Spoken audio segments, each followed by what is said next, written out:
Hola, ¿qué tal? ¿Cómo estáis todos? Hoy os voy a presentar a esta planta todoterreno que es el Sedum dendroideum. Su nombre oficial os lo dejo por aquí escrito y también es conocida como lágrima de María. Es una planta suculenta nativa de México. Tiene unas hojas de color verde intenso. Tenéis que perdonar que está un poco llena de polvo porque hemos tenido por aquí la calima del Sahara y han quedado todas las plantas súper llenas de polvo y hasta que no llueve y se limpie todo tienen este aspecto. Como estaba diciendo, tienen unas hojas de color verde intenso que se vuelven rojizas con el frío o con el exceso de sol. Su forma es ovalada y se curva hacia arriba. Si os fijáis bien, por el borde tiene como unas glándulas en los extremos de las hojas, que es la parte que se vuelve roja, pero esas glándulas son visibles todo el año, aunque no estén rojas porque haya cogido una época que no hace ni mucho sol ni mucho frío, las glándulas se le ven siempre. Esta planta os sirve tanto para tenerla en maceta como para tenerla en arriate o en el suelo para cubrir superficie. Como veis, también cuelga, las hojas, sus ramas empiezan a pesar y empiezan a colgar, o sea que también os sirve para tenerla en una maceta colgante. El riego, como todas las suculentas, pues tiene que ser abundante pero poco frecuente, solamente cuando el sustrato esté completamente seco. Hasta entonces no volveremos a regar.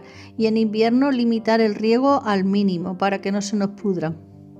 En muchas ocasiones el Sedum dendroideum se confunde habitualmente con el Sedum praealtum por el parecido de las hojas, pero este no tiene nada que ver con el dendroideum porque, por ejemplo, no tiene las glándulas por el borde de las hojas, no coge el color rojizo que va cogiendo el dendroideum.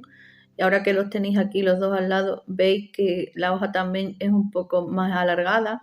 Pero sobre todo la diferencia principal entre los dos es que el Sedum praealtum no tiene las glándulas que le estáis viendo al dendroideum, aunque sí tienen características muy parecidas como es el riego y por ejemplo la forma de reproducción. Los dos se reproducen por hojas y muy bien por esquejes, porque los dos crían en sus tallos unas raíces aéreas que después se van adheriendo a la tierra y van saliendo nuevas ramas. También es muy fácil de reproducir cortando simplemente un esqueje, pero ahora después lo vamos a ver, que os tengo un vídeo preparado de hace 2 meses. Y también echa unas flores amarillas preciosas, que os dejo por aquí una foto para que las veáis, porque el mío aún no ha florecido este año y no lo podía grabar. Y estas son las raíces aéreas que os decía que echan alrededor del tallo y que se adhieren rápidamente a la tierra formando nuevas plantas. No sé si las apreciáis bien, aquí le están saliendo otras. Y ahora voy a enseñaros un vídeo que grabé hace 2 meses para tenerlo listo para hoy, para poderos enseñar la evolución de los tallitos que han tenido desde el 14 de enero hasta el 21, una semana después.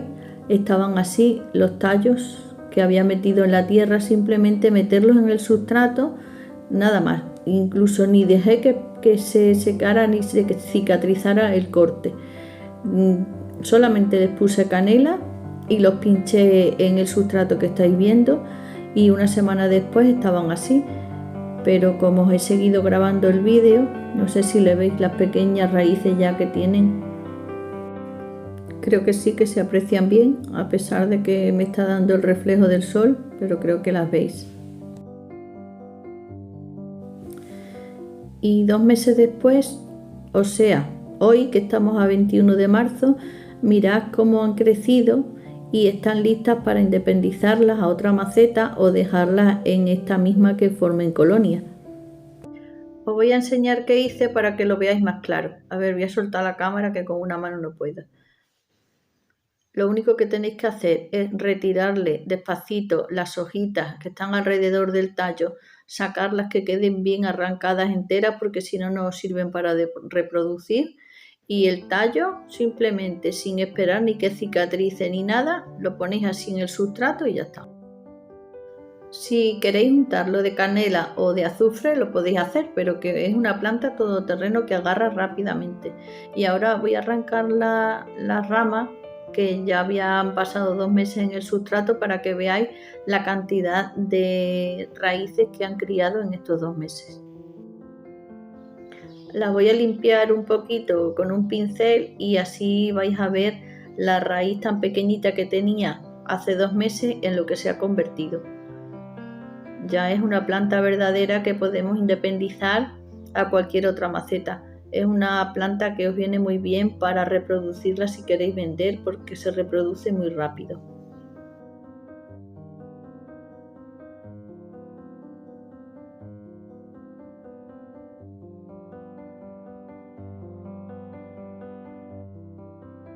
Voy a sacar otro trozo a ver si me sale suficientemente grande para explicaros si este. Bueno, pues este trozo, esta parte larga que está detrás de la raíz, va a quedar como muerto. Se queda ahí en el sustrato y nos sirve como abono. ¿Veis? Este que se ha partido. Eso queda ahí y la raíz es la que sigue para adelante con la nueva planta. A ver si vemos otro que lo veáis un poco más claro. A ver, pues la parte de arriba que veis como muy sana y verde, pues eso es lo que la planta continúa naciendo y continúa reproduciéndose, y el tallito pequeño que queda abajo como medio podrido es como que ha estado ahí alimentándola hasta que la raíz se ha formado, pero después no sigue ese tallo productivo. He pinchado en el medio el trocito que habíamos arrancado hoy para explicaros, porque ya que lo teníamos, pues que también se reproduzca. Y ahora las hojas, pues como siempre, simplemente un sustrato humedecido y las colocamos encima para que empiecen a brotar. Pues dentro de un mes o por ahí suelen estar ya brotadas, de donde también podéis sacar nuevas plantas.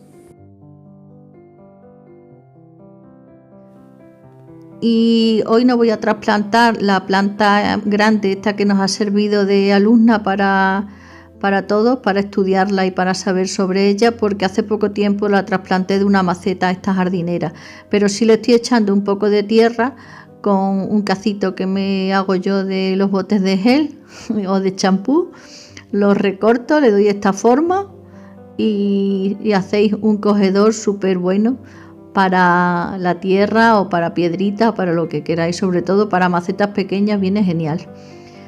Pero bueno, como era poca tierra la que le voy a echar, sobre todo para que a los troncos que están pegados más hacia el sustrato no le falte y se pueda ir regenerando la planta con facilidad, pues solamente le he echado un poco de sustrato y nada más.